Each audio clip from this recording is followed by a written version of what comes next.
नमस्कार दोस्तों, योग किरण चैनल में मैं अनुपमा श्रीवास्तव आप सभी का स्वागत करती हूँ। दोस्तों, कल हमने देखे खड़े होकर करने वाले कुछ आसन। आज हम देखेंगे बैठकर करने वाले कुछ आसन। सबसे पहले हम करेंगे अपने हथेलियों के लिए कुछ सूक्ष्म योगिक क्रियाएं। अपने दोनों हाथों को सामने करके हथेलियों को आगे पीछे घुमाएंगे। 5 बार कर लेंगे इस तरह से। इसके बाद अपनी दोनों हथेलियों को दाहिने बाएं, लास्ट में हथेलियों को कलाई से मोड़ते हुए क्लॉकवाइज एंटी क्लॉकवाइज सर्कल बना लेंगे। हथेलियों को जोर से पूरी ताकत के साथ खोलेंगे और मुट्ठी बंद करेंगे। इन सब लिटिल एक्सरसाइज से हमारी कलाई मजबूत होती है, हथेलियों में ताकत आती है, उंगलियों में झंझनाहट हो या कोई सूजन हो, स्वेलिंग हो, सुन्नपन हो, ये सब ठीक होता है और हाथों में मजबूती आती है। दोनों मुट्ठी बंद करे करे आपस में जोड़ते हुए क्लॉकवाइज और एंटी क्लॉकवाइज सर्कल बना लेंगे।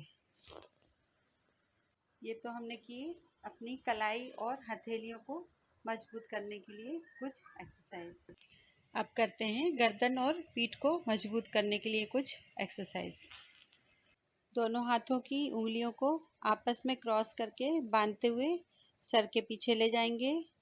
सर से हाथ पर और हाथ से सर पर 3 बार प्रेशर देंगे। कुछ देर रुकेंगे। यही हाथ फिर सामने लेकर आएंगे।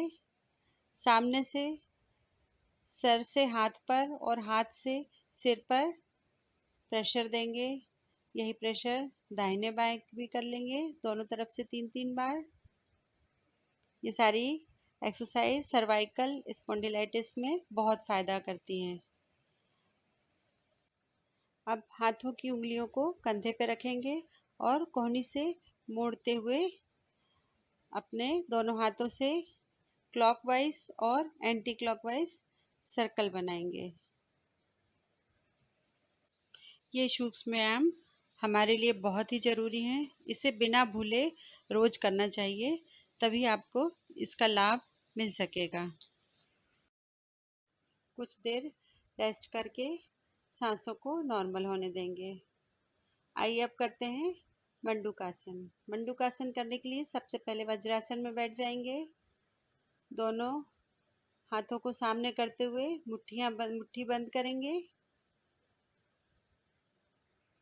दोनों मुट्ठियों को आपस में जोड़ते हुए अपनी नाभि पर प्रेशर देंगे और सांस छोड़ते हुए धीरे धीरे नीचे की तरफ झुकेंगे। कुछ देर रुकेंगे। इसी अवस्था में सांसें नॉर्मल रहेंगी। हाथ पीछे की ओर खींचे हुए रहेंगे। मंडूकासन पैंक्रियास को एक्टिवेट करता है, डायबिटीज़ को कंट्रोल करता है। यह प्रक्रिया एक बार और दोहरा लेंगे। आप जितनी अधिक देर मंडूकासन में रुकेंगे, पैंक्रियास एक्टिव होगा और शुगर कंट्रोल होगी। मंडूकासन के करने से नाभि उखड़ने वाली जैसी समस्याएं भी नहीं होती हैं। मंडूकासन से पेट का फैट कम होता है। एसिडिटी जैसी प्रॉब्लम में भी बहुत फ़ायदा होता है। कुछ देर रुकने के बाद वापस वज्रासन में बैठ जाएंगे। अपनी सांसें नॉर्मल होने देंगे। अब करेंगे उत्तान मंडूकासन। उत्तान मंडूकासन करने के लिए दोनों पैरों को वज्रासन में बैठे बैठे दूर दूर कर लेंगे। अपने घुटनों को दूर कर लेंगे। अब अपने राइट हैंड को उठाकर लेफ्ट शोल्डर पर और लेफ्ट हैंड को राइट शोल्डर पर, मतलब अपोजिट कंधे पर दोनों हाथ ले जाकर नज़र सामने की तरफ रखेंगे और पीठ सीधी करके कुछ देर इसी पोजीशन में बैठे रहेंगे। उत्तान मंडूकासन से हमारी रीढ़ की हड्डी मजबूत होती है, स्ट्रेन आता है, खिंचाव से लचीलापन आता है, हमारे लंग्स मजबूत होते हैं, फेफड़ों को अधिक से अधिक ऑक्सीजन मिलती है। लंबी गहरी सांस लेते रहेंगे। कुछ देर रुकेंगे। इसे भी आप 2 या 3 बार कर लेंगे।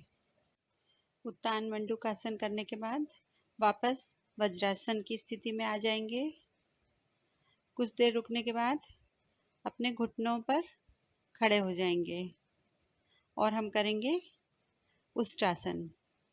घुटनों पर खड़े होते हुए अपने पैर के पंजे बाहर की तरफ करेंगे, उंगलियां बाहर रहेंगी पैरों की। धीरे से दोनों हाथ पीछे ले जाकर अपने पंजों को पकड़ने की कोशिश करेंगे, गर्दन पीछे की तरफ झुकाएंगे।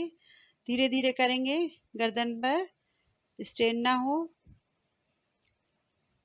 उष्ट्रासन से कमर दर्द में बहुत फायदा मिलता है, थायराइड की प्रॉब्लम में भी फायदा होता है। एक बार और कर लेंगे उष्ट्रासन। महिलाओं में पीरियड संबंधित प्रॉब्लम में भी इस आसन से बहुत लाभ मिलता है। पेट के आसपास का फैट कम होता है। उष्ट्रासन रेगुलर करना है हमको अपने योगासन के पैकेज में। यदि हम दोनों हाथों से अपने पैरों के पंजों को नहीं पकड़ पा रहे हैं तो हम करेंगे अर्धउष्ट्रासन। अर्धउष्ट्रासन करने के लिए दोनों हथेलियों को अपनी पीठ पर रखेंगे और पीछे की ओर झुकेंगे। इससे भी हमको उतना ही लाभ मिलेगा जितना हमें पूर्ण उष्ट्रासन से मिलता है। चूँकि हमने अपने पीछे की तरफ झुके हैं तो अब हम आगे की तरफ झुकने वाला आसन करेंगे, शशकासन। शशकासन करने के लिए वज्रासन में बैठते हुए दोनों हथेलियों को सामने की तरफ ले जाएंगे और सर को जमीन से लगा लेंगे। शशकासन करने से कंसंट्रेशन पावर बढ़ती है, मन शांत होता है, मेमोरी भी बढ़ती है। बच्चों के लिए यह आसन बहुत ही अच्छा है। शशकासन के बाद हम अपनी पुरानी स्थिति में वापस आ जाएंगे।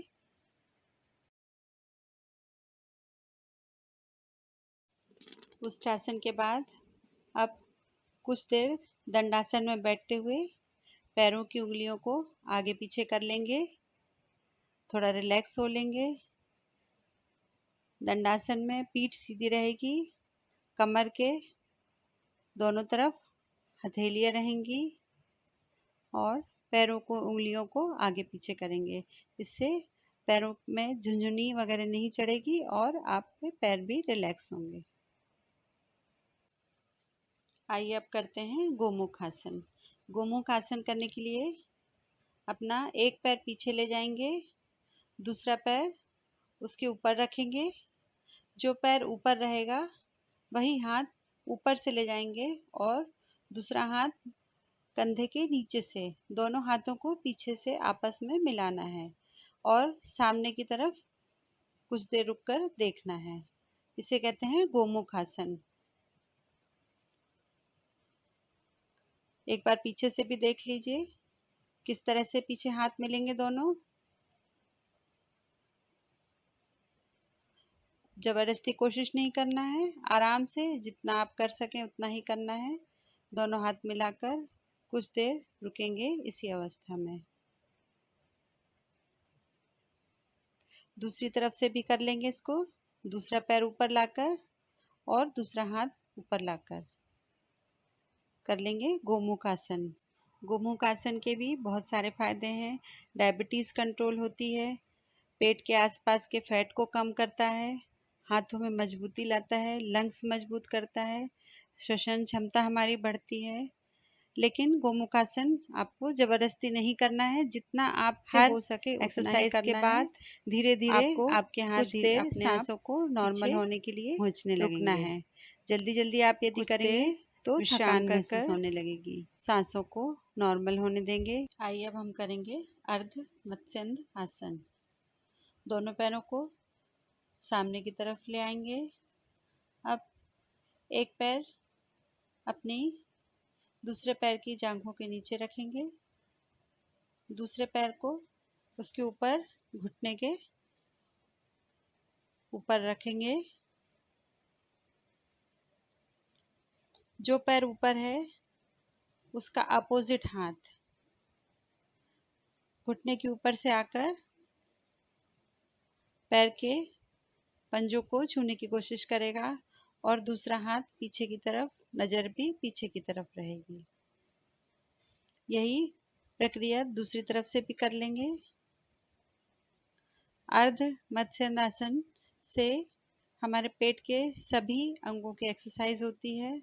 डायबिटीज़ के लिए ये बहुत अच्छा आसन है। शुगर कंट्रोल होती है। पेट और कमर के आसपास का फैट कम होता है। ये आसन थोड़ा सा डिफ़िकल्ट है। इसे करने में कोई जल्दी ना करें। यदि नहीं हो रहा है तो छोड़ दें। आइए अब करेंगे वक्रासन। दंडासन में बैठ जाएंगे। अपने एक घुटने को मोड़ेंगे और एक पैर सीधा रखेंगे। जिस घुटने को हमने मोड़ा हुआ है उसका अपोजिट हाथ घुटने के सामने से लाते हुए पैर के पंजे को छूने की कोशिश करना है। दूसरा हाथ पीछे की तरफ और नज़र भी पीछे की तरफ। वक्रासन और अर्ध मत्स्यासन लगभग एक जैसे ही आसन है और दोनों के लाभ भी एक जैसे ही हैं। अब दूसरा पैर मोड़ लेंगे।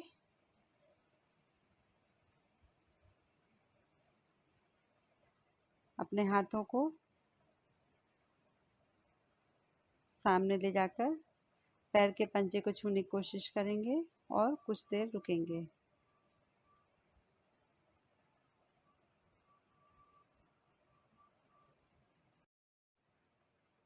वक्रासन करने के बाद अपनी पूर्व स्थिति में आकर कुछ देर विश्राम करेंगे और वज्रासन की पोजीशन में आ जाएंगे। वज्रासन एकमात्र एक ऐसा आसन है जो हम खाना खाने के बाद भी कर सकते हैं।